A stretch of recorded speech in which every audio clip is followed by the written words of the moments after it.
Again, still a What match. a player! What a 6-3. champion here at Wimbledon. 6-1. The first 6-4. man to win 8 championships. July 16th, 2017, Center Court, Wimbledon. For 140 years, they've been crowning champions on these sacred lawns. Legends had risen, legends had fallen. But on this Sunday afternoon, something impossible happened.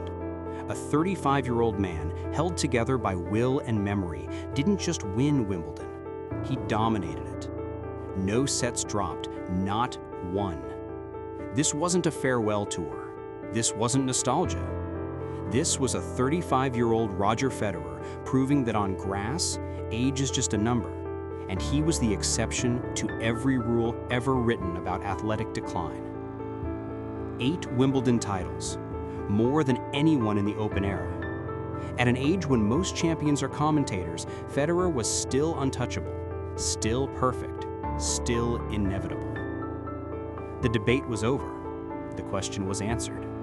On grass, Roger Federer wasn't just the best. He was a force of nature. He was perfection in motion. He was a ghost who moved without sound and struck without warning. And if you think anyone's ever done it better on the sacred lawns of tennis, get comfortable, because we're about to show you what 20 years of perfection on grass looks like. Here's the thing about Roger Federer on grass. There was no learning curve, no evolution, no breakthrough moment. From the very beginning, grass courts weren't a challenge for Federer. They were home. 2003, Wimbledon. A 21-year-old Federer dismantles Mark Philippoussis in straight sets for his first major title. But watch that match. This wasn't a kid figuring things out. This was a master introducing himself to a surface that had been waiting for him. The slice backhand already lethal. The serve already precise. The movement already effortless. That first title wasn't beginner's luck. It was a prophecy. Because what happened next wasn't growth. It was domination on a scale tennis had never seen.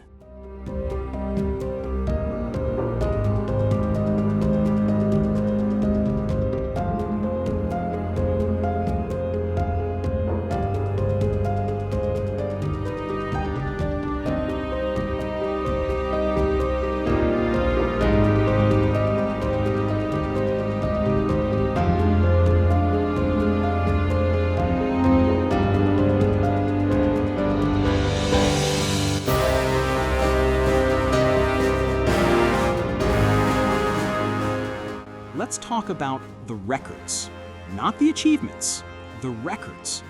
Because Roger Federer didn't just win on grass, he redefined what winning on grass could look like. 19 grass court titles. Read that again, 19. 8 Wimbledon championships, 10 Halle titles, 1 Stuttgart title. That's not a career, that's a monopoly. But the Wimbledon numbers, they break reality. 8 titles, tied for the most in history. 12 finals, the most by any male player, ever. It's Federer, the ageless wonder, through to the final.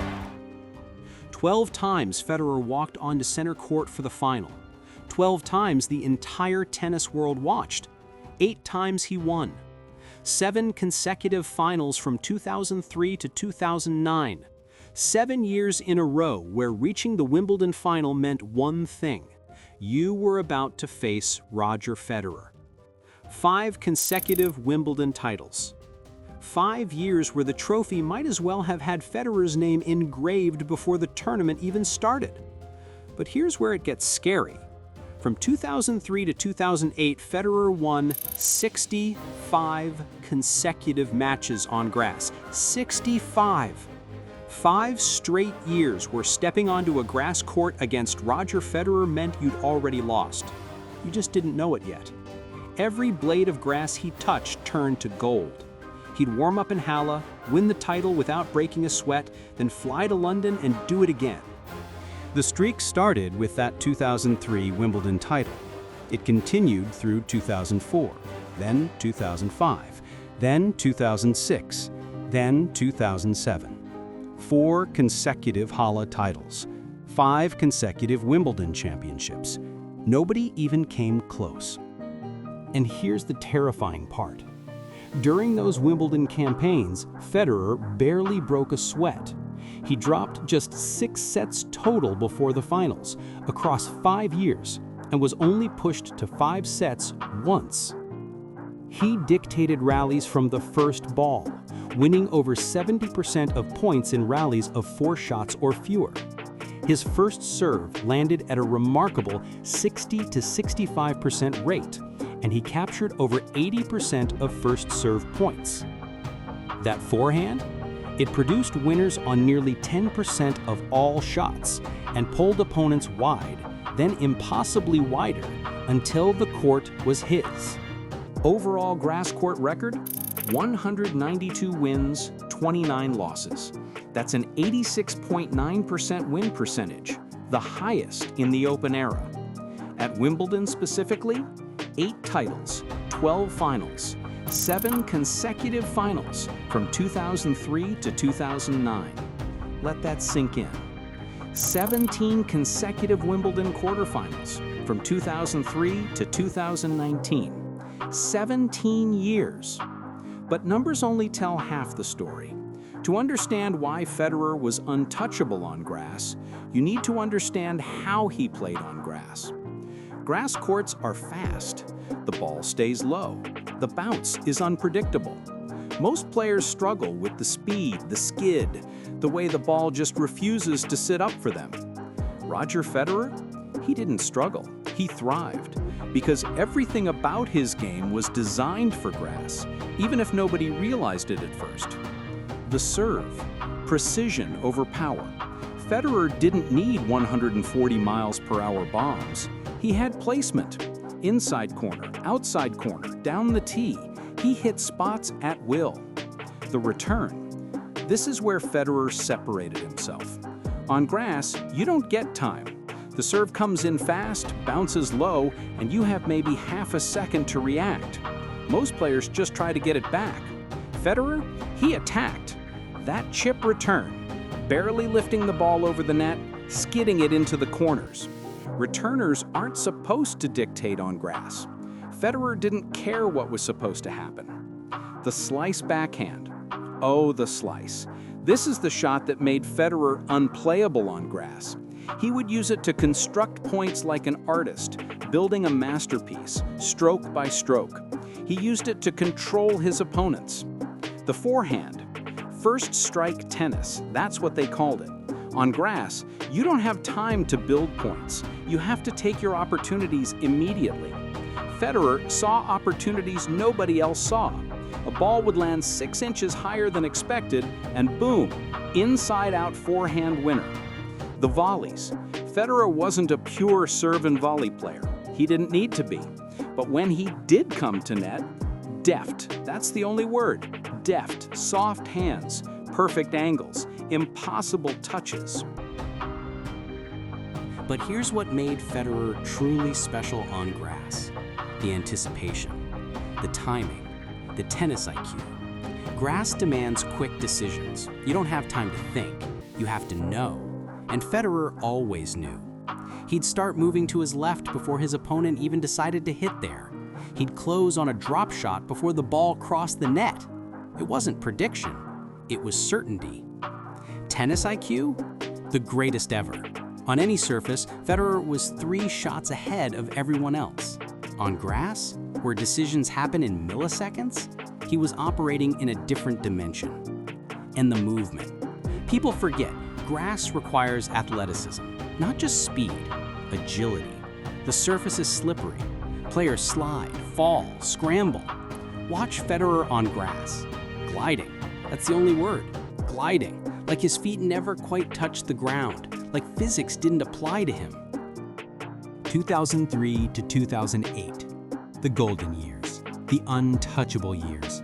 5 consecutive Wimbledon titles, 5 years of absolute dominance. Federer didn't just win on grass. He made winning look inevitable. Then came 2008, Nadal. The greatest match ever played. 4 hours and 48 minutes. Rain delays, darkness falling, drama. Federer lost.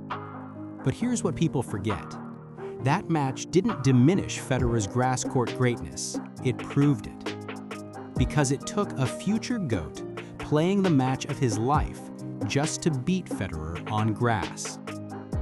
After the 2008 loss, the whispers started. Is this the end? Has Nadal finally dethroned the king? 2009. Federer's response was immediate. He wasn't just coming back for another title, he was reclaiming his throne. The final against Roddick became an epic. The American had never played better. This was supposed to be his moment. Federer refused. After 4 hours and 17 minutes, Federer broke Roddick's heart one final time. This wasn't just winning, this was a statement. And he wasn't done.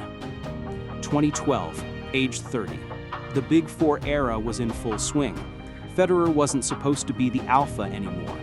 He responded with title number 7, reclaiming number 1 in the world at 30 years old. 2017, age 35. Most players are retired. Federer won title number 8 without dropping a set the entire tournament. His last grass court title? Halle 2019. Age 37. Federer does it. It's a perfect 10 for Federer in Halle. And history is made here in northwest Germany. Nearly 2 decades after his first grass court title. Still winning, still perfect, still Federer. But Roger Federer's grass court legacy isn't just about the titles. It's about how he changed what tennis on grass could look like. Federer brought elegance. He brought craft. He didn't just master grass courts. He redefined them, made them beautiful, turned destruction into art. 86.9% win percentage, 65-match winning streak, 19 titles, 8 Wimbledons. These aren't just records, they're monuments. The sacred lawns of Wimbledon have seen champions come and go for over a century, but they've only seen one true king. One player who made grass courts his personal kingdom for 2 decades. One deity in white who glided across the surface like he was born there. Roger Federer on grass wasn't just a tennis player, he was an artist, a surgeon, a god. For 20 years, Roger Federer proved that perfection on grass courts wasn't impossible. It just required him. The numbers are staggering, but numbers can't capture what it felt like to watch Federer on grass. The effortlessness, the inevitability, the beauty. Roger Federer on grass wasn't just the best, he was poetry, he was perfection.